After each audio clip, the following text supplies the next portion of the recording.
اس کی دلسوز آواز نے پورے کالج پر سحر طاری کر دیا تھا۔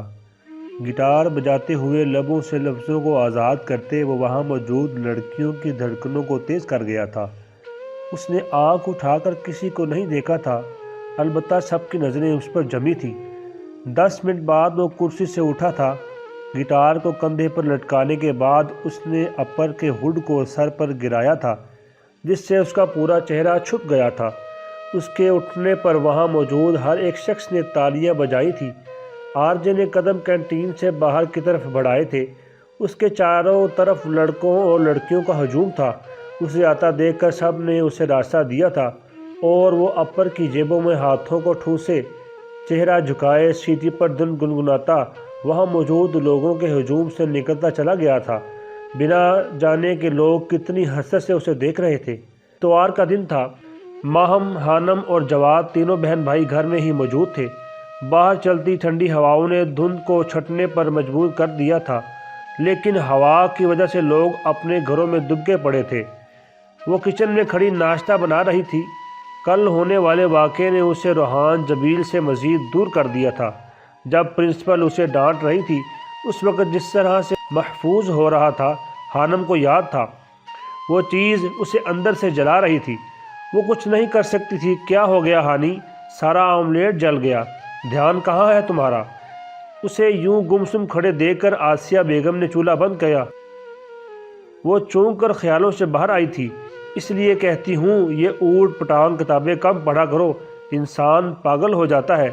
اماں کی بات سن کر اسے لبوں پر مسکراہٹ بکھر گئی تھی۔ آپ گھوم پھر کر میری کتابوں پر آ جاتی ہیں اماں۔ وہ ناراض ہوئی۔ میں سچ کہہ رہی ہوں، وہ ہمدان بھی اتنی کتابیں پڑھتا تھا اور پھر یوں گمسم کھڑا رہتا تھا۔ ہمدان، وہ کبھی کبھی ہمدان کا ذکر کرتی تھی جو ان کا کزن تھا، لیکن کبھی نہ وہ ان سے ملنے گئی تھی اور نہ حانم نے کبھی ہمدان انکل کو دیکھا تھا۔ ہمارے خاندان کا سب سے زیادہ پڑھا لکھا لڑکا تھا۔ وہ باہر سے پڑھ کر آیا تھا۔ جب میری شادی ہوئی تب وہ پڑھائی مکمل کر کے لوٹا تھا۔ بالکل ہی بدل گیا تھا، خاموش خاموش سا رہنے لگا تھا، زیادہ بات چیت بھی نہیں کرتا تھا، نہ جانے کیا سوچتا رہتا تھا۔ تمہاری نانی اماں کہتی تھی کہ بچے کو سایہ ہو گیا ہے۔ آسیہ بیگم کو 22 سال پرانی باتیں خوب یاد تھی۔ وہ کبھی ملنے نہیں آیا آپ سے اماں؟ حانم نے پوچھا تھا۔ جس دن میری شادی ہوئی تھی اس سے اگلے دن وہ واپس چلا گیا تھا، پھر پتہ نہیں واپس نہیں آیا۔ آسیہ بیگم نے گہری سانس لی تھی۔ حانم نے کچھ کہے بنا ناشتے کی پلیٹ اٹھا کر کمرے کی طرف قدم بڑھا دیے تھے۔ کمرے میں میوزک کی بے ہنگم آواز گونج رہی تھی۔ ماہم اور جواد دونوں اپنی سریلی آواز میں سنگر کے ساتھ ہی گا رہے تھے۔ پاگل ہو گئے ہو تم دونوں، حانم نے کانوں پر ہاتھ رکھنے کے بعد چلا کر کہا تھا۔ بانو آپی کا شو لگا ہوا ہے، مزہ آ رہا ہے بہت۔ جواد کافی پرجوش تھا۔ آواز کم کرو۔ حانم کو سخت غصہ آیا تھا۔ تم سڑیے اس کمرے میں ہی نہ آیا کرو، ماہم نے آنکھیں سکیڑتے ہوئے کہا تھا۔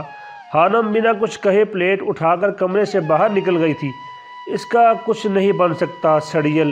اس کے جانے کے بعد ماہم بڑبڑائی تھی۔ ٹی وی کی آواز پھر سے پورے کمرے میں گونج گئی تھی۔ کچھ یاد آنے پر حانم واپس اسی کمرے میں آئی تھی۔ میرا میگزین لائے ہو؟ اس نے تقریباً چیخنے والے انداز میں جواد سے پوچھا تھا، کیونکہ جتنی گانے کی آواز تھی نارمل آواز سے تو انہیں سنائی نہ دیتا۔ آہستہ چیخو، ہانو کو گلا خراب ہو جائے گا، ماہم نے شرارت سے کہا تھا۔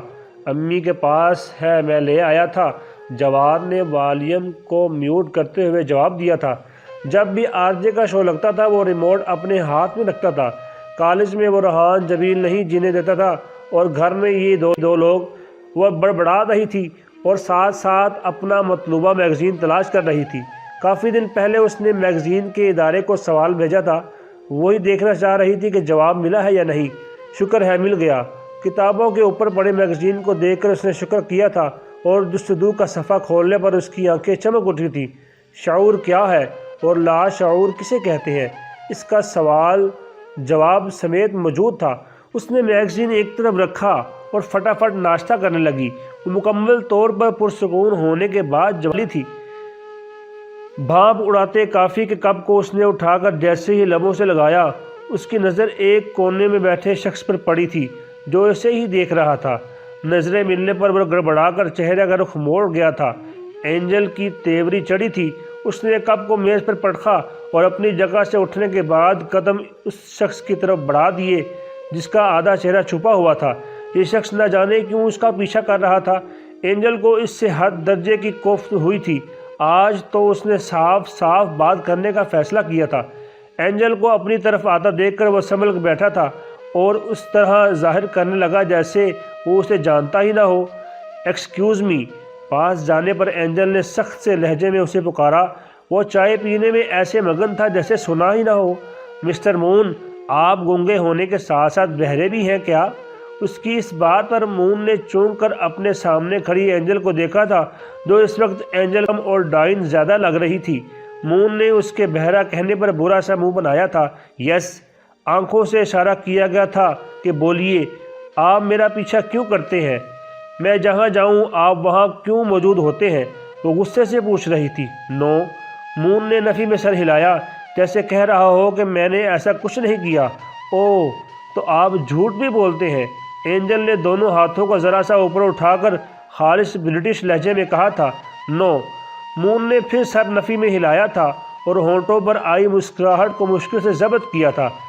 لسن مسٹر مون، اگر آپ آئندہ مجھے اپنے آس پاس نظر آئے نا تو یہ گرم گرم چائے کا کپ منہ پر گرا کر جو آدھا چہرہ بچا ہوا ہے نا وہ بھی جلا دوں گی، یا پھر وہ جو سامنے گلدان نظر آ رہا ہے وہ اٹھا کر سر میں مار دوں گی، سمجھ آئی؟ اس کی دھمکی سن کر مون کی آنکھیں حیرت سے پھٹی کی پھٹی رہ گئی تھی۔ یہی اصل حقیقت ہے کہ میری بے رخی چاہت ہوئی مثل قفس مجھے تم سے محبت ہے، بس اتنی بات کہنے میں لگے کئی برس مجھ کو۔ وہ اتنی خطرناک کب سے ہو گئی تھی؟ مون کو حیرت ہوئی۔ سمجھ آ گئی نا؟ اس کے خاموش رہنے پر میں ہلا چکا تھا جبکہ اینجل غصے سے مٹھیاں بھیجتی وہاں سے چلی گئی تھی۔ اس کے لمبے اوور کوٹ کے پیچھے انگلش میں بروکن اینجل لکھا ہوا تھا۔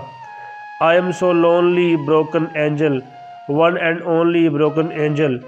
جینی کے ساتھ گائے گئے گانے کے الفاظ اس کے ذہن میں گونج گئے تھے اور پھر اس کی دھمکی کو یاد کر کے وہ کھل کر مسکرا دیا تھا۔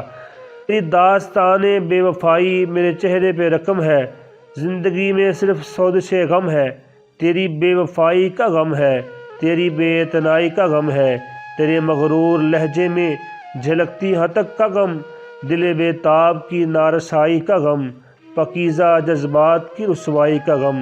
غم ہے مجھے تیری بے رخی کا، تیرے انداز و اعتبار کی بیزاری کا، غم ہے مجھے دھڑکن تھم جانے کا، سانس رک جانے کا، خون جم جانے کا، اور غم ہے مجھے یوں جیتے جی اپنے مر جانے کا۔ سال کا تھا جب پہلی بار پولیس نے اسے گرفتار کیا تھا۔ وجہ یہ تھی کہ وہ قبرستان میں موجود تھا اور مرحومہ سیدہ عائشہ جبیر کی قبر کو کھودتے ہوئے پکڑا گیا تھا۔ بہت بار پوچھنے پر بھی اس نے کچھ نہیں بتایا تھا۔ سر بچہ ہے، وہ قبر اس کی ماں کی ہے، شاید ماں کی محبت اسے دیکھنے کے لیے اس نے ایسا کیا ہوگا۔ ایک سپاہی کے کہنے پر پولیس انسپکٹر نے اس بات میں سر ہلایا تھا اور پھر اپنی گاڑی میں بٹھا کر وہ اسے سید حویلی چھوڑنے گئے تھے، اور آج پھر وہ اسی پولیس اسٹیشن میں موجود تھا پورے 2 سال بعد۔ کیا میں پوچھ سکتا ہوں کہ رات کے اس پہر تم قبرستان میں کیا کر رہے تھے؟ پولیس انسپکٹر نے اپنے سامنے بیٹھے 14 سالہ لڑکے سے پوچھا جو سر جھکائے بیٹھا تھا۔ جواب دو۔ اس کے کچھ نہ بولنے پر انسپکٹر نے دوبارہ پوچھا۔ اس نے سر اٹھا کر ایک نظر انسپکٹر کو دیکھا اور پھر کچھ گنگنانا شروع کر دیا تھا۔ انسپکٹر کو لڑکے پر بے تحاشا غصہ آیا۔ میں تم سے پوچھ رہا ہوں، جواب دو، نہیں تو کیا نہیں تو؟ لڑکے کے چہرے پر ایک دم ناگواری ابھری۔ جو پوچھا ہے اس کا جواب دو۔ کیوں کیا تم نے ایسا؟ کیا ہے ایسا اس قبرستان میں جو روز تم وہاں جاتے ہو؟ کیا مجھے قبرستان جانے کا حق نہیں ہے کیا؟ الٹا سوال آیا۔ لیکن قبر کھودنے کا حق کس نے دیا تمہیں؟ انسپکٹر نے دانت بھینجتے ہوئے پوچھا۔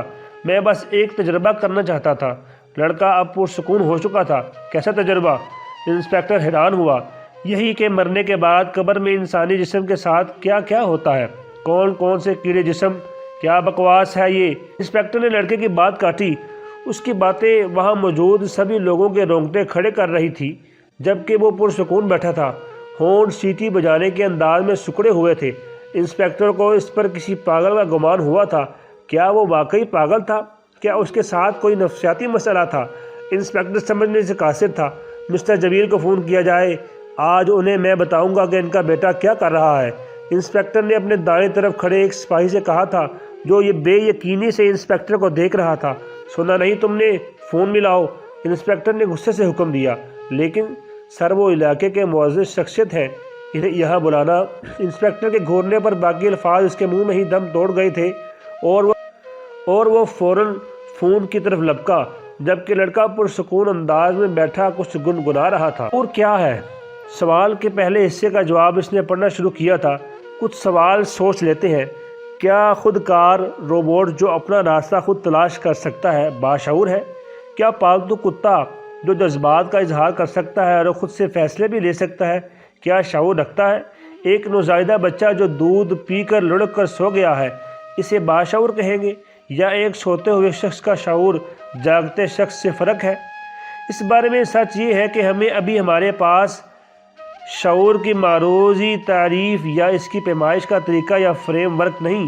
مادے یا توانائی کے بارے میں تفصیلی اور کامیاب فریم ورک موجود ہیں، مگر ذہن کے بارے میں ان کا متوازی نہیں۔ حال اب بدل رہی ہے۔ اس دور کے مشترکہ زبان معلومات ہے۔ کتابیں، تصاویر اور فلمیں ہوں یا ہماری جینیاتی سٹرکچر، ان سب کو معلومات کے سٹرکچر میں ڈالا جا سکتا ہے، جسے صفر اور ایک کی صورت میں بھی ڈالا جا سکتا ہے۔ یہ معلومات خود کسی میڈیم کی محتاج نہیں، چاہے یہ کمپیوٹر کی یادداشت میں برقی چارج کے طور پر رہے یا کسی صفحہ پر لکھی جائے لکیروں میں۔ ویسے ہی معلومات اعصابی خلیوں کے جوڑوں میں بھی حالت کے طور پر رہ سکتی ہے۔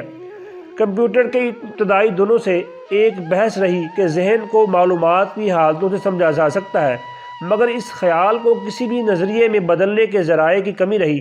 پہلی بار گیولیو ٹنونی نے ایک مربوط نظریہ پیش کیا جس کو انٹیگریٹڈ انفارمیشن تھیوری، مربوط معلومات کا نظریہ کہا جاتا ہے۔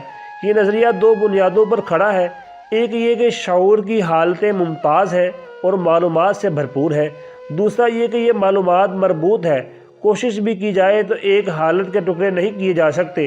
یعنی اگر آپ اپنے دوستوں کو روتے دیکھیں تو یہ نہیں کر سکتے کہ چہرہ دیکھ لیں اور رونے کو نوٹس نہ کریں، یا کسی منظر کا ایک حصہ دیکھ کر یاد رکھ لیں اور دوسرا چھوڑ جائیں۔